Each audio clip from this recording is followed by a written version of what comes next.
Good morning, live from Sinai Temple. It's Rabbi Sherman and Rabbi On The Sidelines. This morning, we are joined by ESPN Laker analyst and NBA journalist, Dave McMenamin. Good morning, Dave. Good to see you. Good morning, It's great to see you too. Yes, long time no see. Dave and I go way back, almost 2 decades to the court at the Carrier Dome. As Dave was a manager on the Syracuse basketball team. I'm from Syracuse, so I had a summer job during rabbinical school that got me through school refereeing middle school games with Dave McMenamin. Let's go back to those days when you were a manager during the times of Carmelo Anthony, our championship year in 2003. What did you learn from Coach Boeheim and seeing him interact with a guy like Carmelo Anthony? What did you learn, and what was your journey back then to the sports and basketball world? I learned a lot of things from Coach Boeheim over the years. One, the amount of preparation he puts into the job. I mean, it's all consuming. And so when you're in college and you have dreams of wanting to work in sports, you don't really recognize what that means. You hear that working is 9 to 5, 40-hour weeks. Then you're around it and you see, oh no, you don't turn it off. Whatever needs to be done, you're going to do. And so with Coach Boeheim, whether that is film study, and he's not a big film study guy per se, but he watches a ton of games. Yes. As many games as any basketball person I've been around, and not just Big East or ACC back in the day. There's a Mountain West game that starts at 10 Eastern, and I'm going to watch that because I want to see what's going on in that conference. And then beyond that, just the intensity that he brings to the job, particularly on game days. He hired a staff that he delegated a lot of the responsibilities to in practices. But when it's, game day is money time, and that's where he really took over. And to see that shift always impressed me because you could see him put everything he had into the job in those moments. Yeah, there was nothing like watching him walk out of that tunnel and knowing it was time. You didn't mess around with Coach Boeheim. In fact, there was an article on Syracuse.com about him and not Buddy, but Jimmy, the Cornell season canceled basically, and he's really had a lot of time to literally just watch game with his dad as well. So, what was your journalistic aspirations when you were a Syracuse grad? Were you looking to do what you were doing today?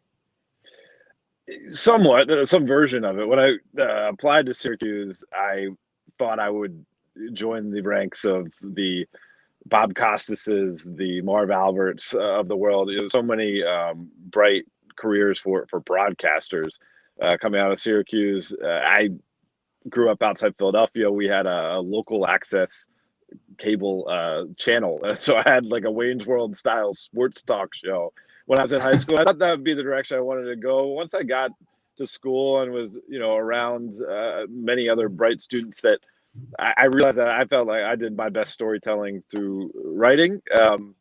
And obviously I wanted to pair that with sports. And as my career progressed, and I was fortunate enough to get several jobs covering the NBA, I kind of went back to on-camera stuff. So now my job's, 50-50 on camera and writing, which I think suits me well. So let's go to Gilbert Arenas and your connection with him back in the day. And you were doing all the, sort of like what you said with Coach Boeheim, right? You were doing all the work, but not getting any of the credit. What did that look like with Gilbert Arenas? And when did you realize, I have a voice, I can find my voice? Yeah, I was fortunate and just in timing, actually, and so much of life is timing. Is I was out of school, and I got a job working for the NBA's website, or working for, I guess, the editorial team on the NBA's website, and that was actually a Syracuse connection. How that came about, former Deputy Commissioner Russ Granick of the NBA, his daughter went to Syracuse. She was friends with one of my best friend's sisters. Literally the last day when I left campus my senior year after graduation, I had a cover letter and a resume. Wow. And I handed it to a friend, and I was like, listen, your dad must get this stuff all the time, but I feel like I would be missing the opportunity if I didn't do it. Fast forward almost 7 months later, I had moved to San Diego to be a high school basketball coach. I didn't have any real prospects using my journalism degree at that point. And I got an email from someone at HR at the NBA that Russ Granick had finally opened up my cover letter and resume. And, they had a job for me. And so when I was on that job with NBA.com, one of my, first years there, one of our senior writers happened to be on a trip to Europe covering NBA preseason basketball. And he would have normally gotten the assignment to do this new blog with a bright young star in Gilbert Arenas. The assignment went to me. I took a train from Secaucus, New Jersey down to Washington, D.C. Was supposed to get 10 minutes with Gilbert for our first entry. We just kind of hit it off. We talked for about a half hour. And from there, at a time when athletes' blogs were not really a thing. I mean, social media, Facebook was around, but you didn't have Instagram, you didn't have Twitter, right. You didn't have Snapchat. All these platforms that athletes use today didn't exist. And so it was a combination of Gilbert certainly always had something to say, and then me kind of understanding the platform. And at the time, like it was kind of a big thing. We won Best Celebrity Blog on the internet in 2007, beating out Will Wheaton, who had all the Star Trek fans rooting for him or voting for him. And it was really fortunate for me to have, the experience of seeing what an athlete's life is like behind the scenes, more so than I think many journalists get to see. And, I think you asked me how to help me find my voice. It was understanding that when I talk or write or put my thoughts out there on the NBA, I want to hope to give the 360 view as much as possible. Nice. And so, some people like put what they know out there as fact, thinking that they know it all. And most of the time we don't know it all. And so seeing, some of the things going on in Gilbert's personal life and how that would manifest itself in his play on the court, it's something I always try to keep in mind when, I've covered NBA athletes ever since. So you said something before that, you handed that resume to your friend who knew somebody who knew somebody. Do you get that now, number one, right? How many resumes do you get? I want to be the next Dave McMenamin, but also using the opportunity to build relationships. Tell us what you think for that young journalist out there that wants to be the next Dave McMenamin and get those 240,000 followers on Twitter. Well, first of all, I would say there's plenty of other journalists I hope they model themselves on. You're too modest, my friend. Yeah, well, yes, I do get those emails and direct messages and Facebook messages. And, over the years, I'd say like maybe a one or two comes in a month. And over the years, I've had, I'd say a handful of students that I ended up mentoring to some degree, and I've enjoyed seeing their success in the field.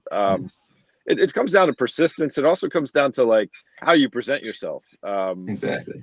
We used to learn back in school that, if you have a typo in your cover letter or resume, like people will dismiss it immediately. And I was like, really? And then you see it in real life, and someone maybe misspells my last name in a note they send me. That's a tough one, Dave. McMenamin, that's really hard. There's 9 letters, a lot of M's, a lot of M's. Yeah. But you kind of get turned off by it because you're like, this person is reaching out for my guidance, and they didn't take the time to have the attention to detail. And then, it's not a fair judgment, but it's a tough business, and you think people that are willing to go above and beyond and have the attention to detail will have a better chance to succeed, and then those are the people you gravitate towards helping. And so I think for the young journalists out there, kind of the social media era, it does make people more accessible, and I think I encourage people to take advantage of those potentials to make relationships, but also be very intentional when you decide to do it, because you want to. I look at it like I build sources, right? On my job, it's kind of the same way. I always want to add value to a conversation, and so whether that be if you're going to cold call a journalist, be quick, concise, and interesting. And I kind of the same way. If I'm going to, kind of shoot the breeze with a player back in the day when we were allowed to go in the locker room, back in the day, days in return, yeah. But I want to make sure that I'm not wasting their time. So I will, try to get to know what that person is about, and maybe say, hey, there's a documentary you should check out.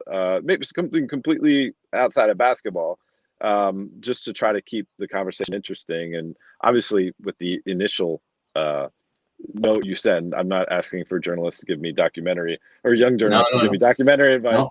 But I think it's good to just think about, like, okay, I am kind of like the elevator pitch idea. Like, I am trying to grab this person's attention in the midst of a busy day. How will I do it in a quick manner where I can come off looking like I know what I'm talking about? So you went to from Gilbert Arenas to becoming the expert in LeBron James, following his career in Cleveland and now here in Los Angeles. How did you, I don't want to say work your way up, but how did you become the expert in LeBron James?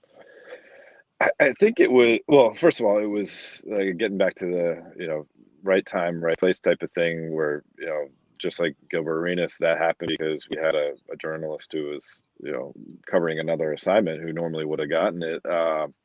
This was just like a confluence of events. I had been covering the Los Angeles Lakers for 6 years. Right. There were 2 championships between Kobe and Pau Gasol, but the Lakers were on a downturn. Kobe was coming off the torn Achilles, and then he lost the next season because of a busted kneecap.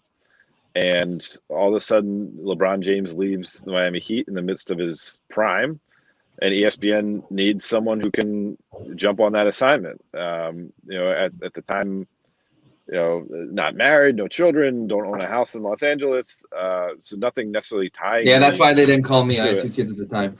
That's right. It was a awesome. Tough decision, but you would have done a great job with it. Yeah. And you were, you lived in Syracuse, so you could have dealt with the snow in Cleveland just like I did. That's true. But the opportunity came to me. What my former editor at the time asked me, would you be interested on a Friday? And basically, it's like, I want your answer right now. Think about it over the weekend. Let me know on a Monday.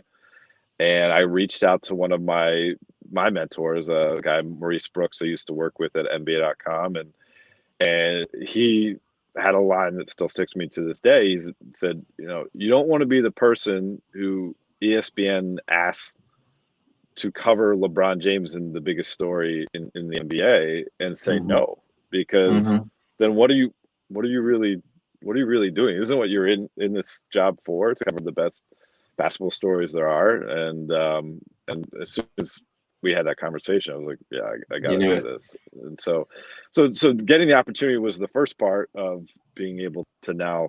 I've been covering him day in, day out for 7 years now, which is wild to think about. But and then it was, again, as I mentioned with these notes that students would send, I tried to be very intentional in how I approached the job with him. And I recognized that I couldn't do the job the way ESPN would want it and the way I would want to do it unless there was some sort of trust and rapport between LeBron and myself. And so, work ethic, I think, was a big part of it. I didn't have a backup reporter in Cleveland, like many news outlets will. So there was not one shoot around practice game that I missed. And LeBron, someone who certainly prides himself on his work ethic, I think just by showing up, he recognized that I was there to do a job, right? And at some point, because LeBron is pretty savvy when it comes to recognizing all the pieces and how they fit in the NBA world. At some point, he realized, like, wait a second, so this guy was covering the Lakers. Like, I didn't know him really before 2014, other than, I'd cover some all-star games. We'd seen each other in scrums. There was probably some vague recognition of who I was. But when he realized that, he left Los Angeles. Actually, we had a conversation in Memphis one day. This was after the trade deadline in 2014, 2015. So LeBron's first year back in Cleveland. They started off 19-20. They were struggling. They were scuffling along.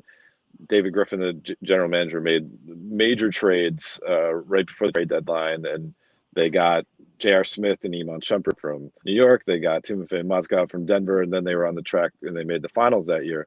Well, we were shoot around in Memphis, and LeBron, kind of gestured over to me, and he's like, "So this was after the All-Star break, and I think, I'd mentioned him I was in LA for the All-Star break. He's like, so you're back here.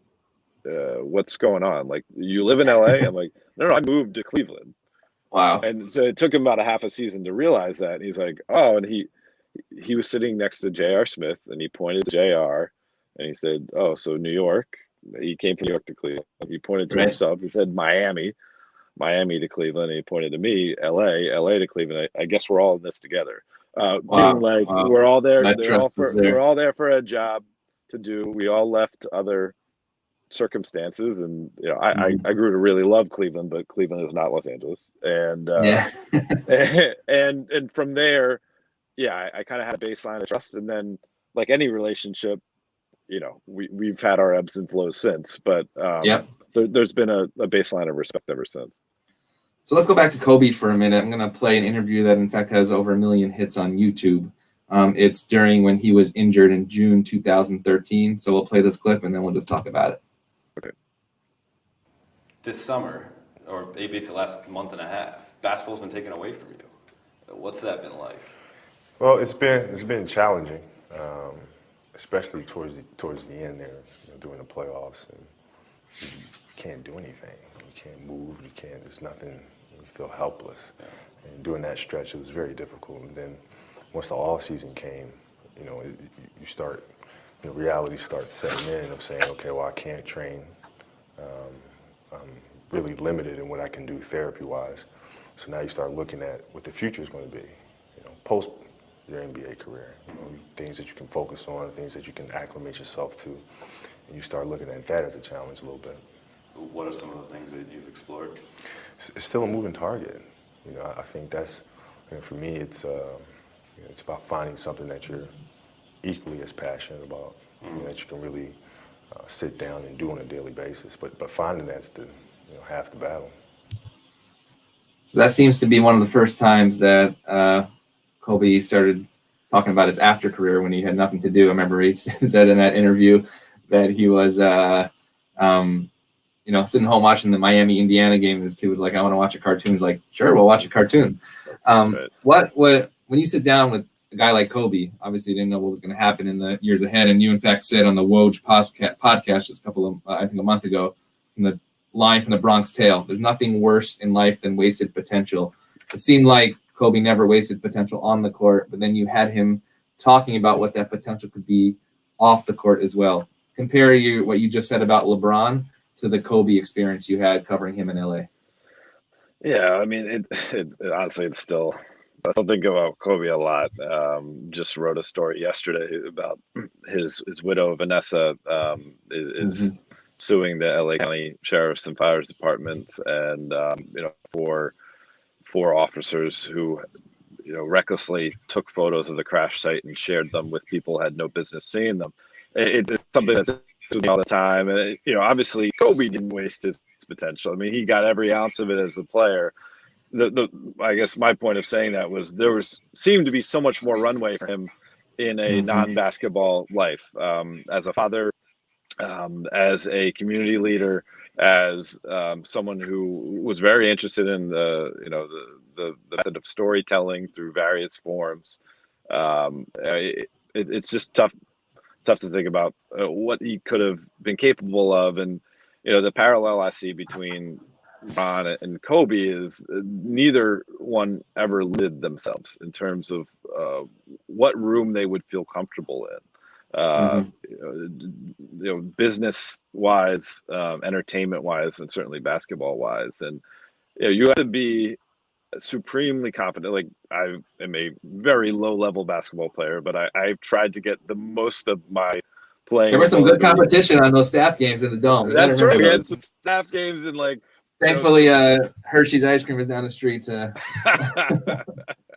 But I mean, how great was it though? Even to that, I was, playing pickup games against guys like Terrence Roberts, 6'9", incredible athlete, high pedigree, one of the celebrated New Jersey high school players, and through that, you had to show a lot of confidence, and the only way to do that, basically, as you learn, is it's the work that gives you the confidence. Like, Yep. I belong on this court because I have spent so many hours playing pickup or working on my jump shot or running sprints or whatever it may be. And I think that's the through line. Really, the biggest through line is the work ethic is tremendous out of both of them, and the passion for the game. I've been now covering the NBA for about 15 seasons, and I have come across all sorts of guys, all sorts of personalities. And listen, if you're 7 feet tall and you'll be able to make a living, millions of dollars playing in the NBA, and you do the right things to be a good teammate, but you don't love it, like, I can still respect you. I think it's the folks that don't necessarily love it and don't take advantage of the opportunity they've been given. Right. I get, like, LeBron and Kobe were freaks in terms of like their love of basketball, and like I consider myself a freak of basketball, so I can be have a kinship there. But if you're kind of selling yourself short unless you go all in on whatever you're in, and both those guys certainly had that. And LeBron, you can see, not necessarily like following Kobe's footsteps per se, but Kobe, I think, normalized the idea of an NBA player also being a producer of content. So now no one thinks twice about LeBron James's production company, but right. When Kobe was having a documentary filmed about his career while he was still playing, and really taking creative control. The Muse documentary that is great, and it airs on, you can watch it on Showtime streaming. Nice. And he worked with Gotham Chopra, who's a great documentary filmmaker, on that project. They did hundreds of interviews. I was interviewed for it. Phil Jackson, Shaquille O'Neal, other journalists, players, coaches, all those. And Kobe saw the rough cut and said, "No, this isn't the right feel." And so Kobe, did away with all the other interviews, and he wanted to be the singular voice and singular, person that you saw telling his story. And they did all sorts of recuts, and Kobe sat down for more hours and hours and hours of interviews to get the parts that they would need to finish the documentary. And not everybody would do that. Not everybody would take the ownership of being on a project like that. They would say, "I'm not a filmmaker. I'm a basketball player. You just make those decisions." But it's a really compelling product, and he was someone who did everything. I witnessed everything he did was to the nth degree. Yeah. So when you talk about production, of course, he won the Oscar for the short Dear Basketball.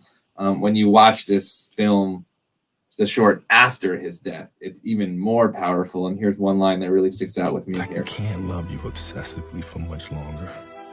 This season is all I have left to give. My heart can take the pounding. My mind can handle the grind. But my body knows it's time to say goodbye. And that's okay. I'm ready to let you go. I want you to know now, so we both can savor every moment we have left together. If we only knew just years after that we would be talking like that, I mean, it brings almost like tears to my eyes thinking about that. I'm a little teary-eyed. Yeah. So I believe, if I'm correct, you were on the plane with the Lakers coming back from Philly when the news broke from Coach Vogel that Kobe had died in the helicopter. And just in this is Rabbi on the Sidelines. I do put the faith into that aspect. And you wrote an article basically saying in ESPN.com that LeBron heard this and he said the only thing he could do was gather the team in prayer. What did that moment look like? What are the prayers said at that time? And did that come from a place of faith that LeBron has? Or he said that's the only thing I could think of doing at that moment? If you are willing to take us through that moment. Sure. Yeah. To be clear, I was not on the plane. I travel commercial and go where they go, but I was able to talk to several people who were on the plane, including LeBron. It's interesting. I've covered, as I mentioned, all sorts of players. I have seen players profess to be followers of faith, and then maybe live their life in a way that wouldn't suggest that manner. I've also seen faith be like an anchor for several players that may need it to, they may run astray, but it gives them, a baseline they can return to. And, LeBron's not, a term I use sometimes for, he's not someone who's going to put it in your face, right? He's not quoting scripture. He's not, like the first thing when he wins a championship, he's not thanking his Lord and Savior. But obviously, it's something that matters to him, and there's a spirituality that exists within a team to make it more than just fellow employees. Nice. You share that space, you share that time, you consider it to be a sacred bond between you and your teammates. And a lot of the teams, I've been fortunate enough now to cover four teams that have won the championship and 8 teams that have made the NBA Finals. 9 teams that have made the NBA Finals. There's something extra to it, and I think when you talk about faith, I grew up Roman Catholic. I'm not non-practicing, and so I apologize if I'm a little shaky about this, because I don't even know where I fully stand on the subject. But I think there's a power to it of recognizing that there's a lot going on that's bigger than ourselves. And and I think, losing Kobe, there was a recognition that, one, life is precious. We should certainly, embrace the time we have. And in embracing that time, treat people well. To me, that's pretty much a universal message amongst all religions that I've come to know. Yeah, actually, Seth Greenberg a couple of weeks ago was talking about, he said, I have my locker room, and that is my sanctuary. You have your sanctuary. And I love what you said, the sacred bond, and this idea that we are, you keep mentioning, I was at the right time, at the right place, right? Somebody in the faith world would say, it was providential. It was God's moment. I don't like to use that language, but, things happen for a reason, and you try to find the blessing even when there are challenges as well. Somebody actually asked Danny Corson, a Syracuse grad, did you write for the Daily Orange? I did. I wrote for the Daily Orange, but because I worked for the basketball team, I couldn't cover the men's team. It would be a conflict of interest. So I did some campus news type stuff for the DO, and then I don't even. You wouldn't want to be on the wrong end of those press conferences in the Carrier Dome press room. But it was, that's a lesson, right? I had I could still never cover Syracuse basketball to this day, because I'm so biased. I wore this because I'd be seeing Friday 6:40, everybody, San Diego State. Super excited for it. And I was going through old pictures on my Facebook of the last time they played San Diego State. I go into that on the ship. Yeah, on the ship. I couldn't have covered the basketball team even if I wanted to. It wouldn't have been right. So I didn't do sports for the DO. There was a publication called The Student Voice that I wrote. It was kind of like a longer form type of story. It came out once a month. And then my best experience in journalism at Syracuse was writing for the Post-Standard, which is the city newspaper. Yeah. And, again, I didn't cover the men's basketball team, the conflict of interest, but I covered the women's basketball team, and I covered basketball sports. And it was basically a internship as part of a class that I took my senior year at Syracuse. And it was, I gave up most of my Friday nights my senior year, which is, I missed a lot of fun times going to cover high school football, but for the days of Paulus though, right? You're at CBA. That's right. Wow. But I got to, really get that extra work experience, and also get back to that thing I talked about Coach Boeheim before, that There's no on off really. It's not 9 to 5. That was a good lesson too. That like, yeah, you're going to work in sports. You're going to work nights, and you're going to work weekends. You're going to work holidays, and because sports are there to entertain people when they're off. That's when you're working. Coach Bryant is going to join us after the season to talk about the work that he does with Coaches versus Cancer and the special needs community that I've been really affected with him during my upbringing as well. Just a couple more questions. Let's go back to the faith thing, because I came across Pastor Jerry Birch. I'm not sure if you're familiar with him in Cleveland. And I don't know him, but I saw your email, yes. Yeah. So he said something interesting, sort of what you said, right? It's not in your face. He said, my job's not to go there and rah, get them ready for a game. My job is to teach them and inspire them to learn, understand, and apply the word of God to their life. I remember at Syracuse, I think it was Doc, right? The psychologist that was there working with mental health. This seems like also another way to access people. I have a good friend, Mike Sweetney, who obviously was a lottery pick, Georgetown Hoya, but he suffered with a lot of mental health issues, and he didn't have that spiritual help that he said if he had nowadays, he might have been playing a couple more years and been up there with the names of LeBron, Kobe, and Dwayne Wade. Do you think mental health and the spiritual side sort of go hand in hand at all? Yeah, I do. Again, I think it's and whether, however you want to term it, right? So Phil Jackson, I was fortunate enough to cover, and Phil Jackson grew up with a strict Christian upbringing.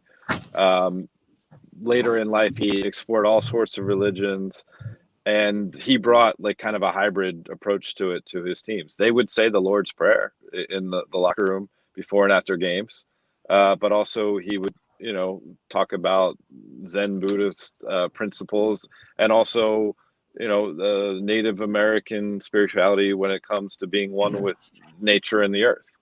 And it to me, and so that another part of his teaching, his coaching, was mindfulness and staying in the moment. And nice. I think that, again, is something that when it comes to mental health,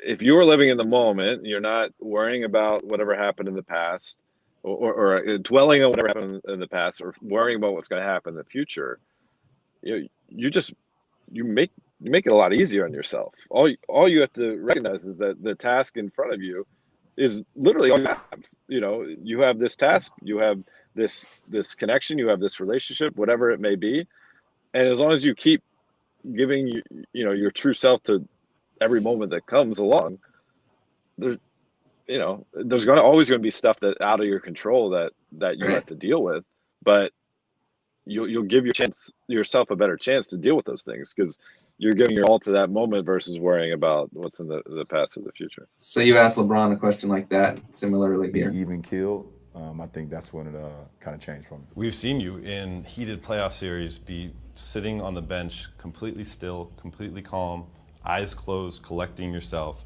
How have mental exercises like that helped you succeed in your career? I think it's helped tremendously, Dave. I mean, to be able to be in a packed arena on the road with 20,000, 22,000 people, screaming fans, going crazy, the level of the pressure of the game, to be able to find a moment, 2 minutes or 1 minute or whatever, 30 seconds, to be able to just to close my eyes and just kind of relax myself and calm myself, take deep breaths, give myself an opportunity just to. Yeah, so you sort of named it right there, right? To live in that moment, to find those moments. And it's interesting because, when you guys won the championship this past year, my wife is also a Rabbi Nicole Guzik, works with me. She gave a sermon about LeBron's speech at the end. And here you're saying that Phil Jackson goes to the religious spirituality and brings them to the locker room, which is a really neat intersection that I think people don't necessarily, see every day. So we're going to have closing comments, just a fun thing. Remember, we have a lot of Laker fans here at Sinai Temple in West LA. What's your prediction for the rest of the year coming out of the All-Star break with AD? And I know, following you on Twitter with the Dudley updates. He wants to be your cheerleader, doesn't want to get a surgery. What's going on in your world? Yeah, the Lakers have had a successful season so far. I mean, they're 27-13. They had the shortest offseason of any team in NBA history, 71 days. And, LeBron has done everything he can to make sure that the standard of play doesn't fall off. He's 36 years old, playing his 18th season. He's only missed one game all year. Compare him to any superstar. Even Dame Lillard's probably the closest. Dame's only missed 2 for Portland, but most superstars in today's NBA, there's baked-in rest, and certainly someone of his age, but he is trying to maximize every moment he has with this team, and he recognizes that if you want to get to the mountaintop, which he's done 4 times in his career, like, you can't cut corners along the way. They have their work cut out for them, though. Like, let's assume health for Anthony Davis, which, hopefully everything will be okay with that right leg of his. He's dealing with a calf strain and some tendinosis. He'll come back with 20 or so games left of the regular season, have enough time to get into rhythm, have enough time to find some camaraderie, which whatever new pieces they bring in, and they're going to hit the buyout market pretty hard over the next 10 days or so. I doubt they trade anybody at trade deadline because they only have so many pieces and they're going to need those pieces next year and moving forward. But they'll get a rhythm, and then they're going to be able to play, and they'll be one of the favorites, my opinion. I'm paid more to report than to offer my opinion, but since we're doing this, I can offer the opinion. The Nets. You're in a synagogue here. You're all good. Yeah, right. The Nets are the far and away the best team. I think the Nets. Everyone will realize it soon enough, especially when Kevin Durant comes back from this hamstring pain that's kept him out. But I think that's just a roll championship. So no matter what the Lakers do, they can maximize what this team is capable of, and perhaps that's getting to the NBA Finals again. I don't think this team is capable of beating Kevin Durant, James Harden, 2 former MVPs in their prime, and Kyrie Irving, the best ball handler in NBA history, can create any shot. I just don't see it. Wow, you heard it right here on Rabbi on the Sidelines, right in Los Angeles. Syracuse alum Dave McMenamin. Dave, it is a pleasure to both hear your voice and speak with you personally again. I know our community looks forward to seeing you back on the court at Staples Center, where we can gather one day as well. We'll make sure we put our prayers out there for AD and Dudley on our prayer list as well, to make sure that the Lakers can overcome those challenges of the New Jersey Nets. Also, of course, go Lakers, but for us from the tundra of central New York, also go Orange as they battle their way into the NCAA tournament. Dave, it's so great to see you, and we look forward to following you. ESPN Laker analyst, ESPN.com journalist, Dave McMenamin. Follow him on Twitter, follow him on ESPN.com, and most importantly, have a wonderful day. Next week on Rabbi on the Sidelines, Len Elmore, All-American, University of Maryland, ESPN, CBS broadcaster, Harvard-trained lawyer, and now professor at Columbia University Sports Management. Have a wonderful day live from Sinai Temple in Los Angeles. It's Rabbi on the Sidelines.